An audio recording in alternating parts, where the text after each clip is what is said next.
What's up, guys? Carolina Jackpot Time coming at you on Sunday afternoon. It's September the 21st. Hope everybody's doing good today. Well, South Carolina drops another game last night. They fall to 2-2 on the season, 0-2 in the Southeastern Conference. South Carolina goes on the road, stays competitive, eventually ends up losing to the better team last night, the Missouri Tigers, 29-20. South Carolina loses, I believe, their fourth in a row in Columbia, Missouri, if I'm not mistaken. So pretty disappointing on that end.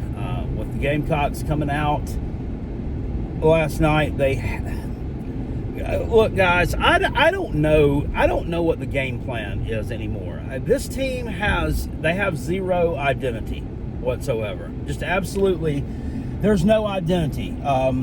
Pro Football Focus YouTube channel, I listen to it when they or watch their videos, and they break down, give the players grades and this and that. I'm sure a lot of you guys have watched those people before, and you can say whatever you want to. A lot of people get on there and say Pro Football Focus is trash. The Pro Football, they don't know what they're talking about, but whatever. I mean, they look at the games, they watch them, and they do give them grades. Okay, so I mean that's all they can do. Whether you think it's trash or not, that's not for me to decide. But South Carolina actually rushed the ball last night for 37 yards.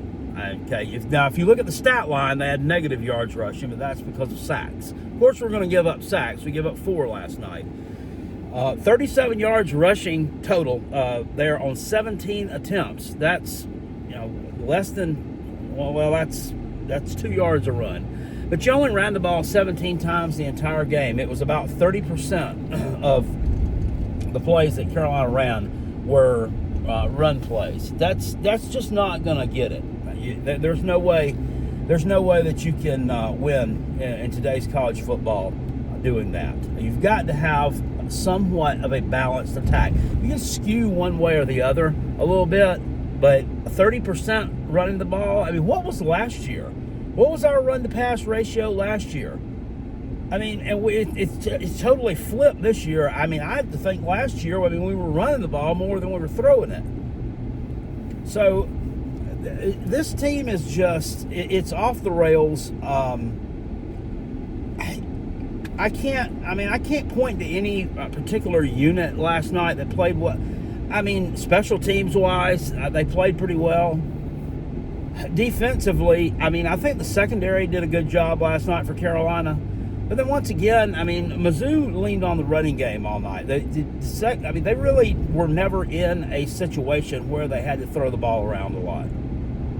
So that could be some of the issue there. But, they picked off a pass last night. Gerald Kilgore, brother of Jalon Kilgore, gets into the action last night and picks a pass off. It was a nice interception, too. And they got some other breakups, too. I thought Brandon Cisse played a decent game for South Carolina last night, the transfer from NC State.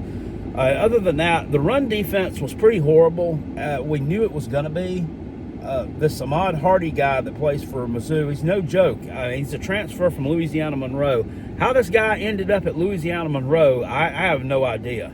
The guy was an absolute beast. Probably the best running back in the SEC. And came out of Louisiana Monroe. So that just shows you that, Drinkowitz, the guy knows how to work this transfer portal. He really, really does. Shane Beamer and company, sometimes they miss on some of these guys, I think. Now, all summer long, South Carolina all we heard was free Sewell. Talking about Rasul Faison, the running back transfer from Utah State. Was he going to get to play? Was he not? That was the big story all summer, was free Sewell.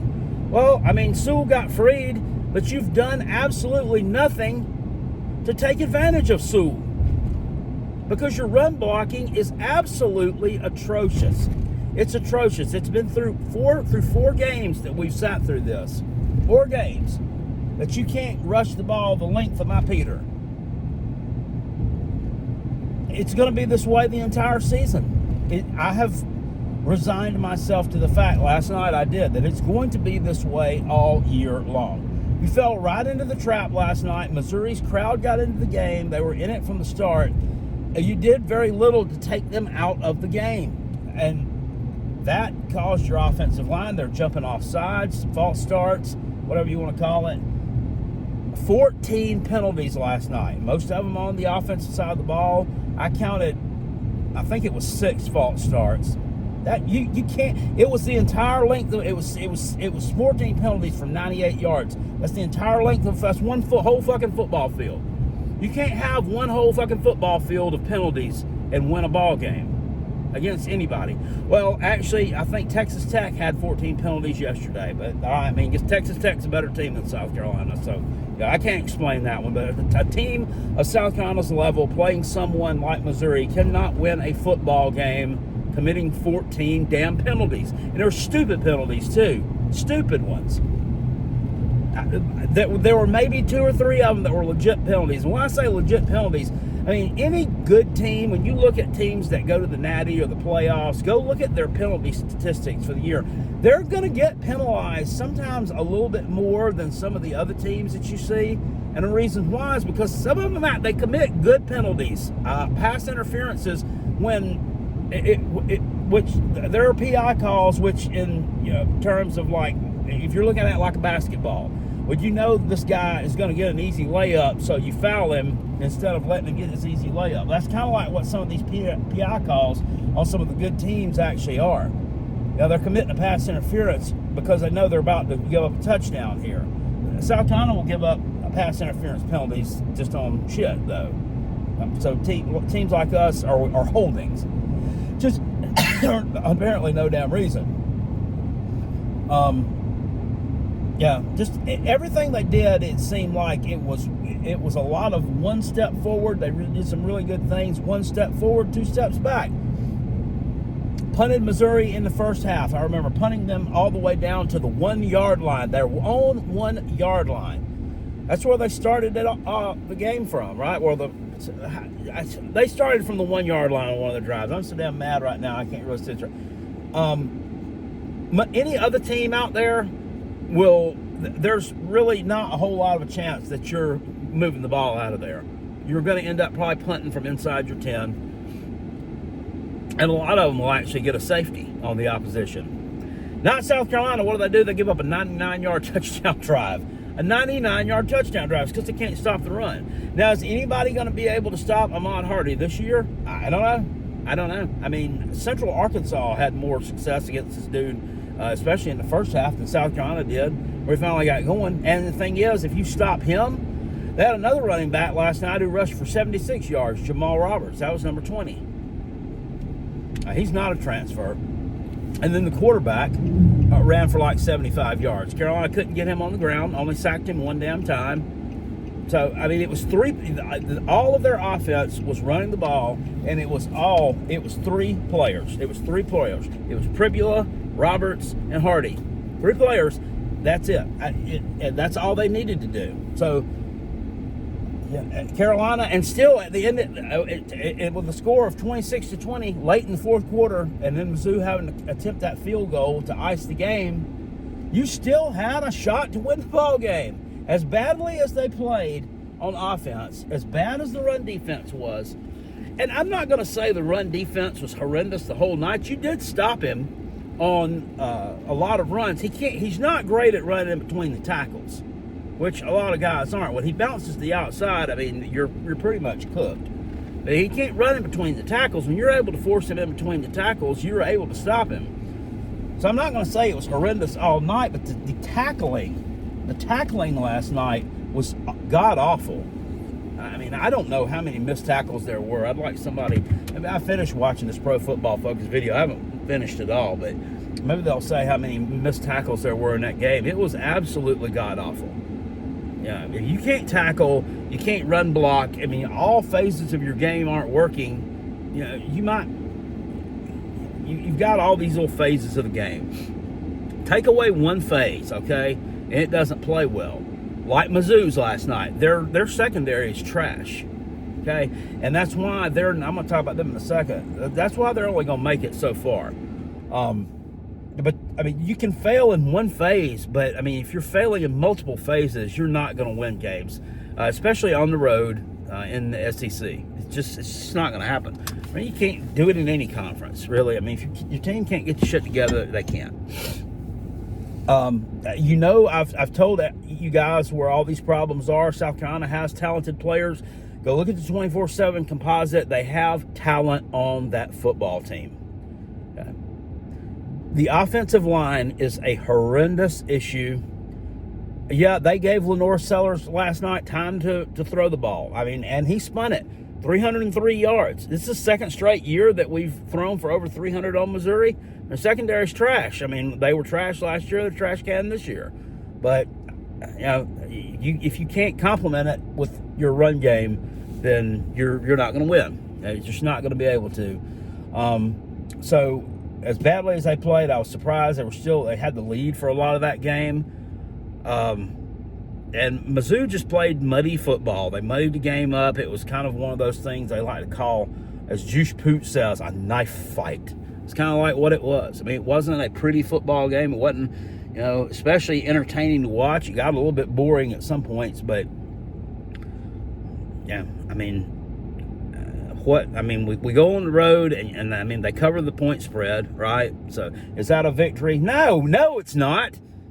I'm tired of this. I want to win freaking football games, damn it, and they're not going to this year. This is going to be a bad season. This is going to be a 4-win max year for South Carolina. You've won 2 games right now. So let's look at the schedule where we stand the rest of the way.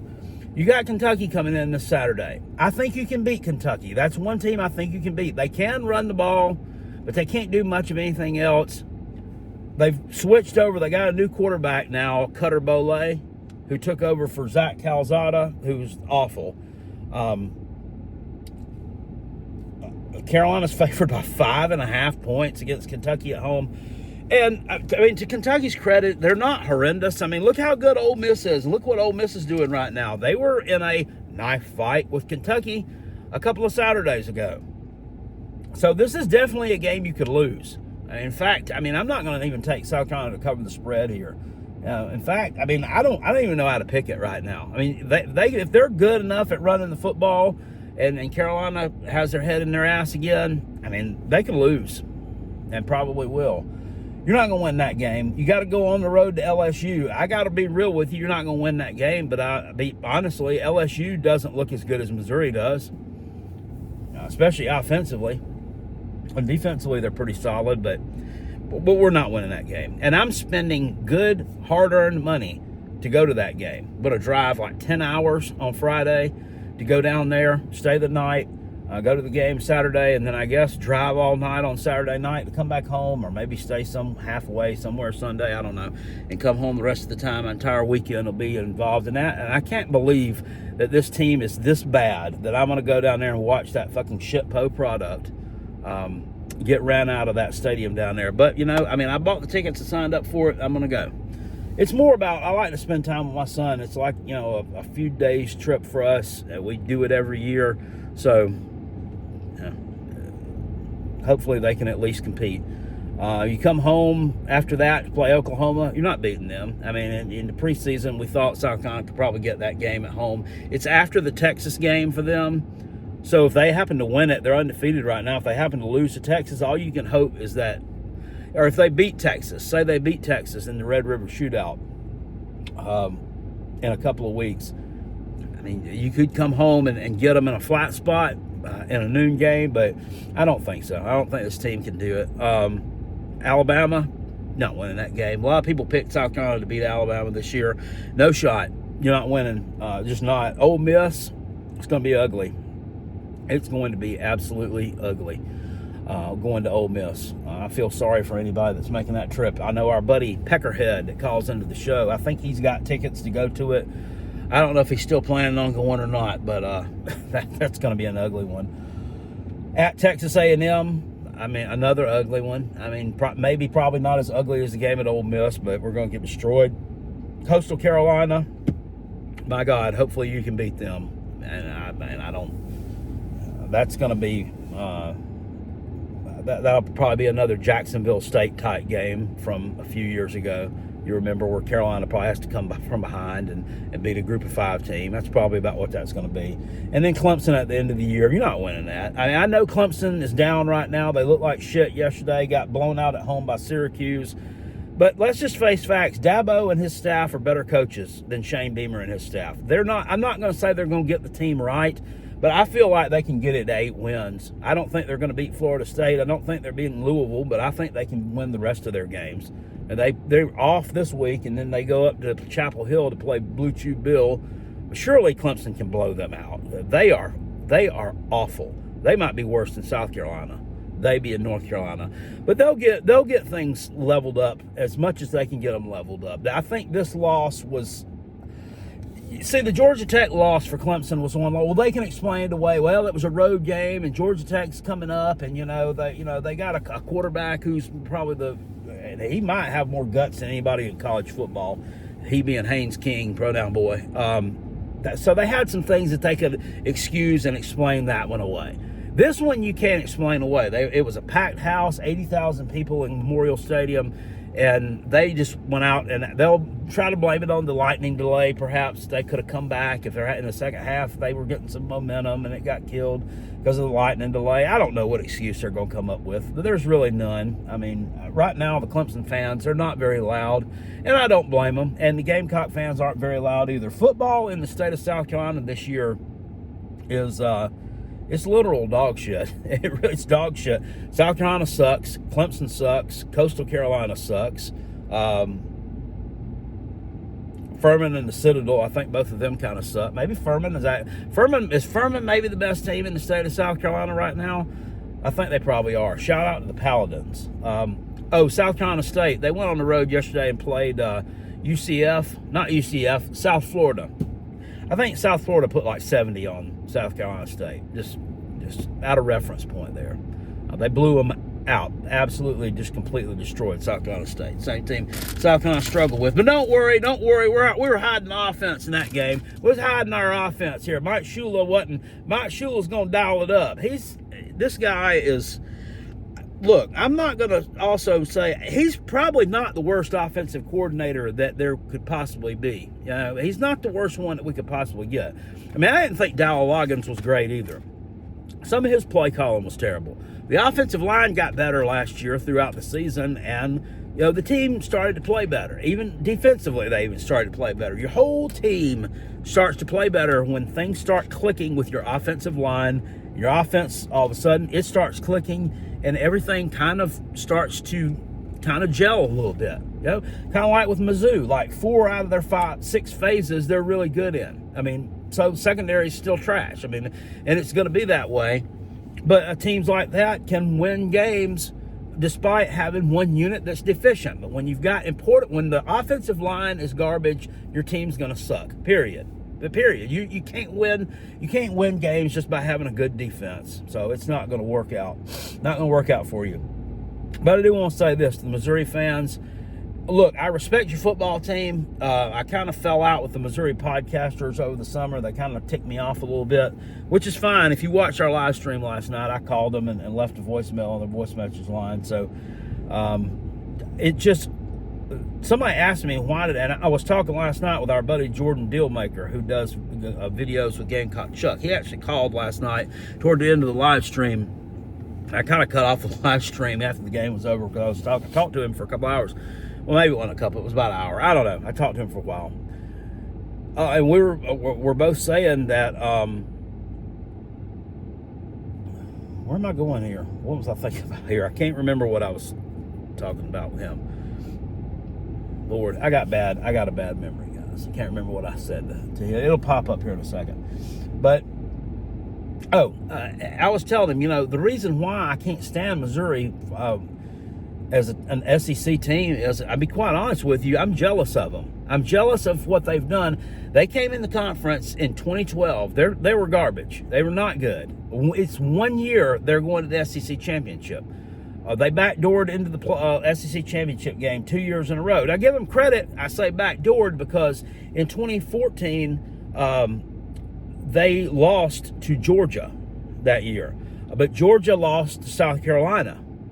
So Georgia didn't get to go. Georgia was probably actually in the grand scheme of things, a better team than what Missouri was, but they lost the head-to-head to them, so Mizzou got into the thing despite not having as good of a record. In 2013, South Carolina won at Missouri, but we shit the bed on the road against a terrible Tennessee team and didn't make the SEC championship game. Missouri instead got it because South Carolina lost the head-to-head. Or didn't lose the head-to-head. We lost to a terrible Tennessee team. We had also lost to a Georgia team that wasn't very good. Well, I mean, 2013 Georgia, I don't know, they were okay, but they weren't anything like they are now. So, backdooring their way into these championship games. And then you look now, I mean, they have figured it out. Drinkowitz has figured it out. He's leveled his program up. They're an SEC caliber program, year in, year out. In all phases, offensively, defensively, special teams, transfer portal, NIL, all that. They have a bit of an advantage in NIL that other teams don't have. I don't know if you've looked at their roster before, but I have. They have a lot of players that their hometown is listed as St. Louis, Missouri. Reason why is if high school athletes in the state of Missouri intend on going to a university in the state of Missouri, they can actually earn NIL money while in high school. A lot of teams don't have that luxury. That's just a law that's unique to Missouri. Now, I don't know how that's going to work with the house settlement and all that stuff. I haven't really looked at it. But for these purposes, you have players on your roster right now who took advantage of it. I don't know if they're going to be able to use it in the future or not. I don't know how that works with revenue share and all that garbage. It's just too far down the rabbit hole, and I haven't looked into that before. But I do know they were able to get some decent players there. And you look at them, they had one guy, Williams Rawweenie, that was like a 5-star from the St. Louis area that transferred out after last season. They also had another edge rusher that transferred out after last season. He ended up at South Carolina. I can't remember what his damn name is. He ain't played a snap. He's been hurt. He's been hurt ever since spring. So, probably will never see the field here. It wouldn't have mattered if we'd had him in here last night. But the point is, they're losing these people to the portal, but they just keep on ticking. Now, do I think Missouri is a good team? Yes. Do I think they're above average? Yes. I think they can probably finish in like the top 4 of the SEC. Do I think they're elite? No, they're not elite. Why? Because their secondary's trash. It's not good, and that's where they're going to get exposed when they start playing teams like an Alabama, an Oklahoma, Texas A&M. These teams they play later on in the season, I can see losses there for them. I see them dropping those games. Maybe I see them winning 1. Maybe I see them going 10-2. They also play at Vanderbilt. I don't know they win at Vanderbilt. That could be a loss for them. Vanderbilt and them, that's going to be a great matchup. One that I would honestly love to attend that in person, to be honest with you. That's going to be a really good game. A Mizzou at Vanderbilt in Nashville. I think that's in November. Would we have been saying this 2 years ago? Think about 2 years ago how much things have flipped. South Carolina beat Vandy 49-6 in Columbia 2 years ago. 49-6. Vanderbilt looked as inept can be. I remember Lenore Sellers scored his first touchdown in SEC competition in that game. A little zone replay, fake the handoff, took off around right in. Y'all remember it, in the rain, and scored on like a 40-yard touchdown run, I think it was. Boy, how times changed. 2 years. Last night they were winning 70-21. Vanderbilt was, and then Missouri was kicking your ass. But Shane Beamer after the game, yeah, it's just more of the same. I mean, a lot of hurt feelings in there. This one hurts. We can't win games, and we're committing. Tell us something we don't know. I don't even know sometimes why they even have these press conferences or why they even make them available to the public. I mean, they don't tell us anything that we didn't already know or already see. So, they don't provide any updates on injuries. They're not truthful about anything. So, it's really a big waste of time. But I did watch it. Not a lot of emotion from him. He looked like he'd been through the damn ringer. I mean, as usual, looked like he'd been trampled on or something. Maybe he has. He's probably starting to feel a little bit of the heat. I've told you guys before, I'm not sold on him as a head coach. I really am not.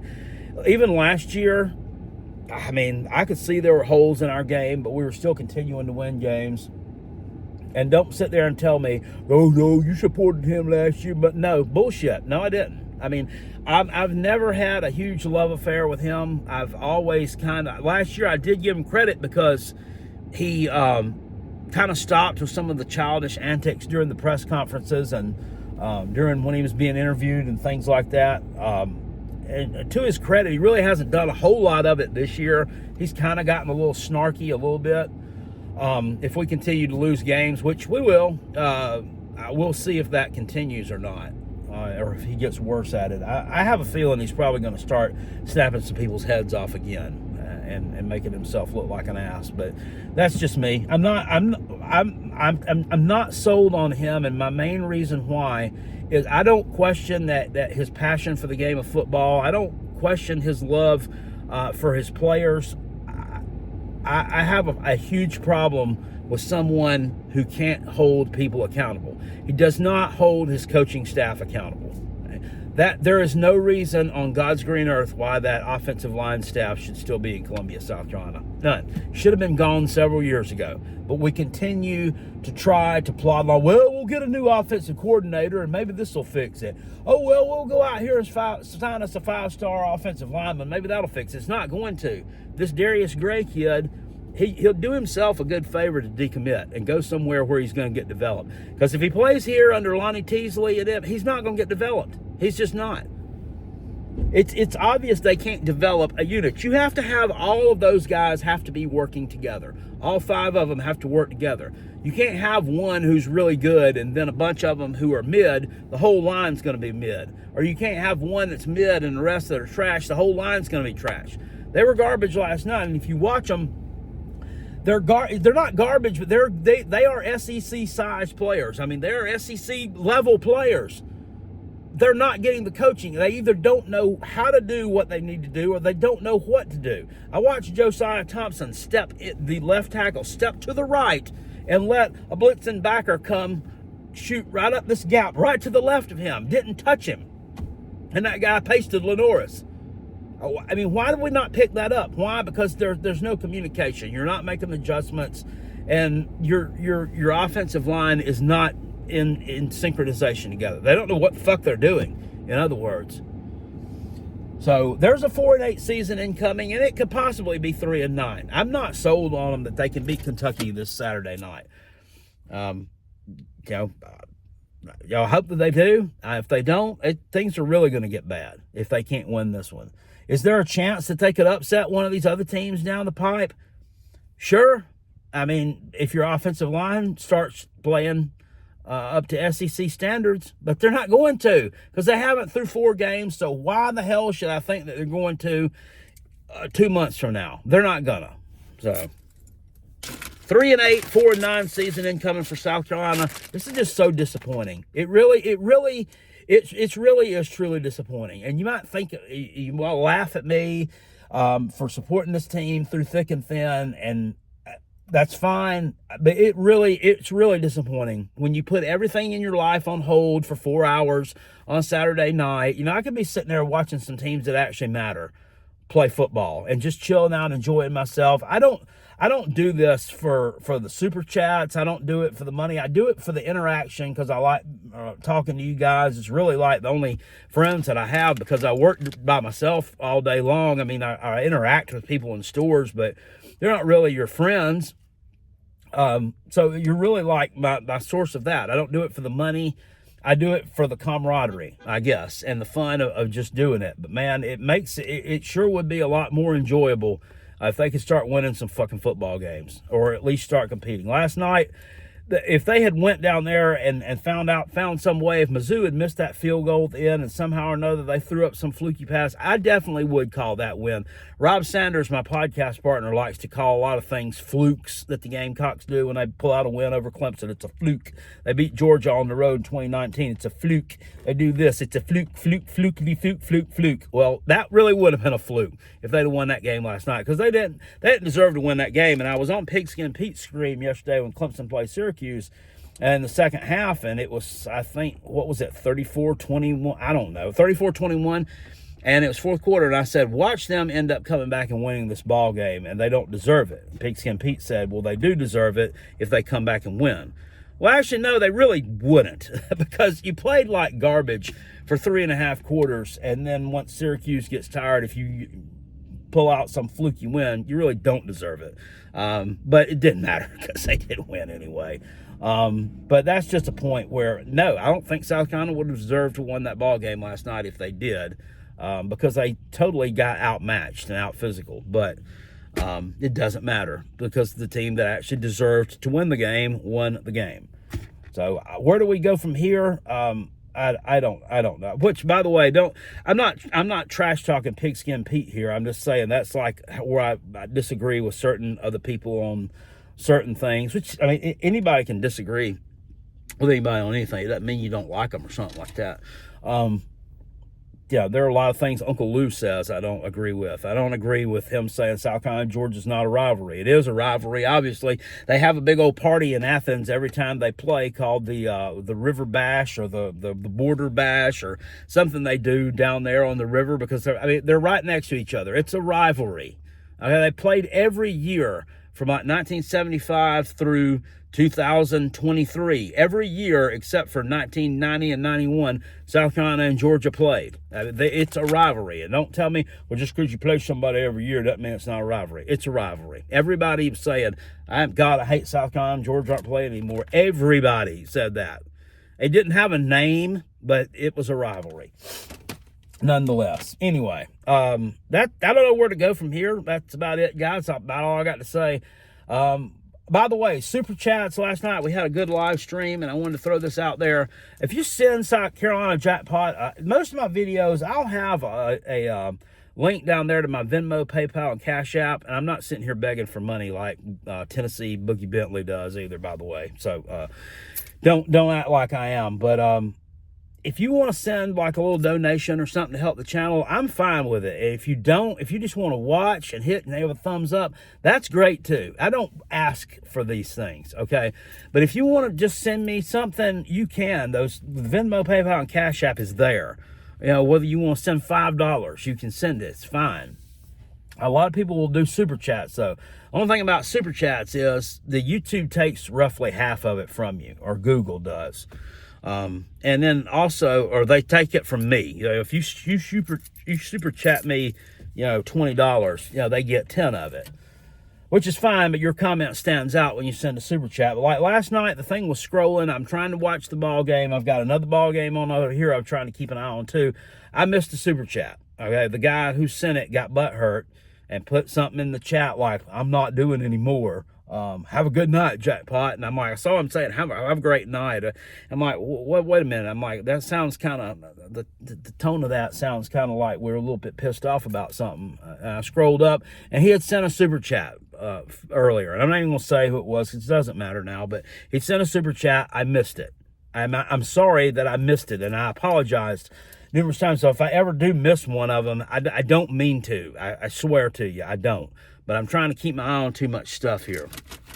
There's a way that you can, I think, look back at them. And, like, I need to get better with, like, being able to look back at where the Super Chats were. The computer I've got is, like, not really meant for streaming. It's not really set up great for that. In fact, up until last season, I was streaming from my phone. But the computer just works out so much better. So, I'll try to get better at that. I don't mean to miss anybody's super chat. I guess, you know, it can get annoying, you know, if you send somebody some money and want to kind of get a little bit of a shout out and then you don't get it. It's kind of sucks. But anyway, I'm going to run in here in a grocery store. I got to pick up some hamburger buns and some drinks. I can't be in there too long because I got stuff from Sam's in the back of my truck, and somebody will be toting it off if I don't. But anyway, what a long 34 minutes of talking about the Gamecocks.